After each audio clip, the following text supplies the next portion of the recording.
The marine construction environment, with its constantly changing conditions, requires the operation and use of many specialized types of equipment. One such vitally important piece of equipment is the work skiff. The work skiff provides an essential aid in performing our daily work. Usually constructed from aluminum or light gauge steel, these job site workhorses perform a multitude of tasks. Work skiffs ferry personnel and supplies to our floating equipment. They are used non-stop as work platforms and to perform construction work on most marine job sites. As a direct result, skilled, safe boat operators are highly valued as crew members. During the next few minutes, we will review some small boat safety practices, some basic do's and don'ts, and some simple guidelines to follow while operating a work skiff. Prior to launching the skiff, you must first do a brief inspection of the skiff's equipment to determine the skiff's readiness condition. First, check to see that the outboard motor is firmly attached to the skiff transom and that the clamping screws are snugged up. Generally, they should be as tight as you can get them with your hands. Avoid over-tightening with a cheater or extension, which will damage the handles and possibly break them off. Next, check to see that the fuel tank is full by checking the tank level gauge. This is usually located on top of the tank. Pick up the tank and check for weight. It is a good practice to fill the fuel tank when it reaches 1/4 tank. This not only ensures you have plenty of fuel for most tasks, but also helps to prevent dirt and water in the tank bottom from entering the motor. Always make sure that you are using straight gas for 4-stroke outboards and mixed gas for 2-stroke outboards. If you have any doubt at all about which type of fuel to use on which type of motor, simply ask your foreman, deck engineer, or other competent crew member. Never assume anything. Check the fuel hose for cracks and wear, especially at the connections to the fuel tank and to the motor. Check to see both ends fit snugly with no leakage. Make sure the hose is installed with the correct direction of flow. Most priming bulbs have one or more arrows on the bulb showing flow direction. Next, look to see that there are mooring lines in the skiff for tie-up. As a rule, there should be at least one line for each cleat on the skiff. Make sure that lines are in good condition, that they are long enough for two-parting, about 10 to 15 feet, and that they are free of knots and cowtails. Inspect skiff hoisting, bridle, and lash-up, including master links, wire rope, slings, and shackle connections. Always remove and destroy or tag any questionable rigging from service. Make sure that all required emergency equipment, including oars, a fire extinguisher rated for A, B, C class fires, and a short pike or boat pole are on board. It is always a good idea to carry a radio. Wear your approved flotation life vest, zipped and clipped. And lastly, check to see that the bilge plug located at the base of the transom is securely in place. Remember, when you are the designated skiff operator, it is your responsibility to see that all required gear is on board and that the skiff is operational for the task at hand. Never assume that the last person to use a skiff left it ready for you to simply jump in and hit the gas. Always give the skiff a quick visual inspection so that you know you're ready.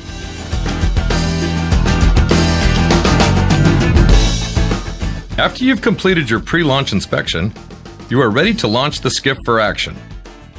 As with all hoisting operation, planning and communication are essential. Talk to the crane operator, informing him of your launching plan. Make sure that he and all other personnel involved are on the same page. Designate one person to signal the operator and make sure that only that person gives signals. Check to see that tools do not foul the hoisting bridle or rigging inside the skiff. Check that each leg of the bridle is positioned correctly over its pick point.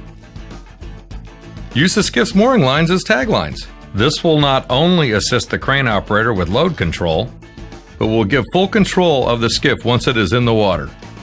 Never ride in the skiff while it is being hoisted, nor should you use the skiff as a man basket to work aloft. For safe access, launch the skiff next to a fixed boarding ladder or alongside a landing or a gangway.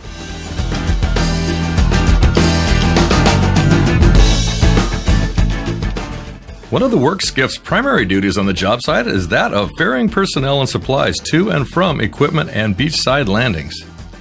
First and foremost, all personnel, including the boat operator, must wear approved personal flotation life vests, zipped and clipped for transport over the water. Absolutely no exceptions. It is the designated boat operator's responsibility to see that all passengers are wearing flotation life vests, seated, and advised of any special conditions or hazards such as rough water or swift currents prior to casting off.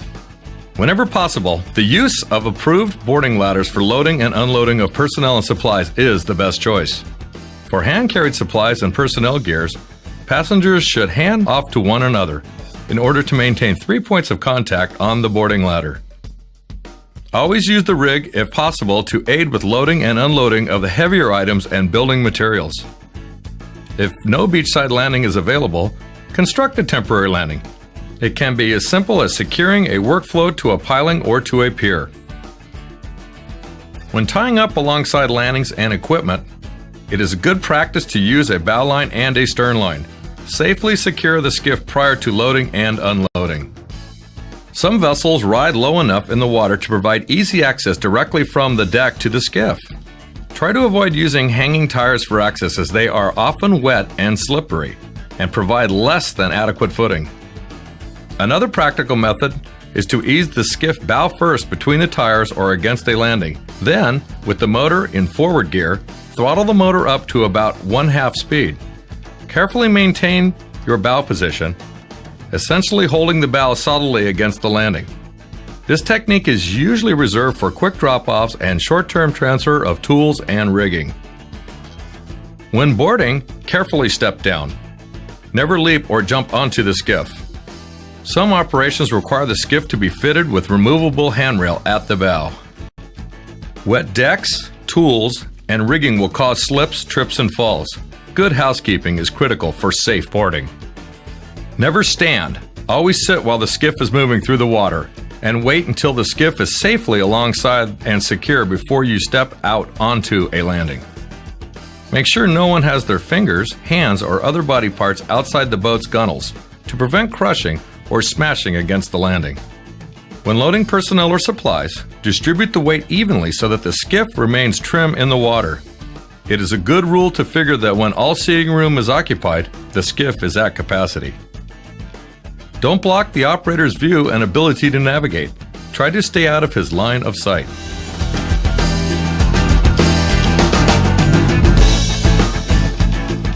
In addition to ferrying personnel and materials, the work skiff can be utilized for many tasks, both as a support vessel working with work floats or alone as a highly mobile work platform on the marine construction job site. Here are a few basic guidelines to follow. The most important responsibility of the skiff operator is to ensure safe and efficient operation. To do this, you will need a game plan. Get with your foreman and other crew members to make sure everyone knows your plan of attack, and most importantly, what role the skiff will play in the execution of the task at hand. For obvious safety reasons, you should always work with another crew member. Otherwise, if the skiff must be under a dock or out of sight of the derrick, and you were alone in the skiff, how would anyone know if you fell overboard? Let's just say it could become a sink or swim situation, so remember to work in pairs. Whenever you are called upon to operate the skiff, regardless of your assigned task, you should give the skiff a quick visual inspection to see the required safety equipment is on board, including oars, a fire extinguisher, and a pike or boat pole. Check for personal flotation devices. Check the fuel tank level. If it is all in order, start the motor and let it run for a minute or two, making sure it is warmed up and ready for action. Take a moment to ensure all tools, rigging materials, and whatever else required for you to complete your task at hand are on board. Remove and restore the tools and rigging after each task. Housekeeping is paramount in the limited space available inside the skiff. Plan to limit your trips back and forth. Take along only the required tools needed to complete each task.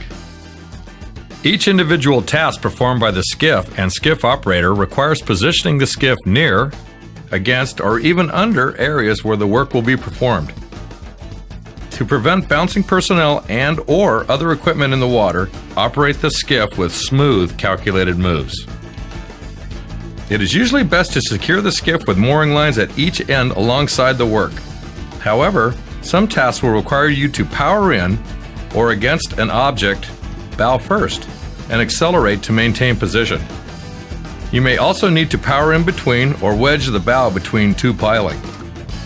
Here are a few more guidelines for safe operation. For rolling out torch hoses, welding leads, and tugger wires, power in with the bow and pull several feet of slack into the skiff. Back the skiff over to the work, thereby avoiding entangling the equipment in the propeller. For short-term burning and welding tasks, always try to position the skiff so that hot work is done off the bow, as far away from the fuel tank as possible.